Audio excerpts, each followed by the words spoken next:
And guys, that is the crossbow itself. I know it's really minimalistic, but it gets the job done.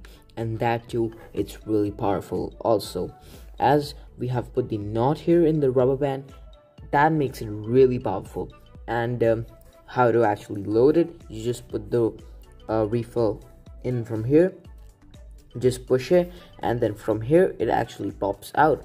And then this groove that we made right initially, the knot goes in this groove just like that, and then whenever we are ready to launch, just pull back and let go. And as you can see right there, it shoots, and this is what it did right now. Let me just shoot one more time in front of you, and this is how we actually shoot.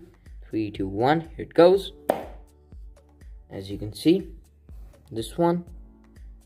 So yeah, that was pretty much it for this really nice 30-second crossbow challenge, and I hope you enjoyed. So you can also make this on your own. So yeah, that was pretty much it, and thanks for watching.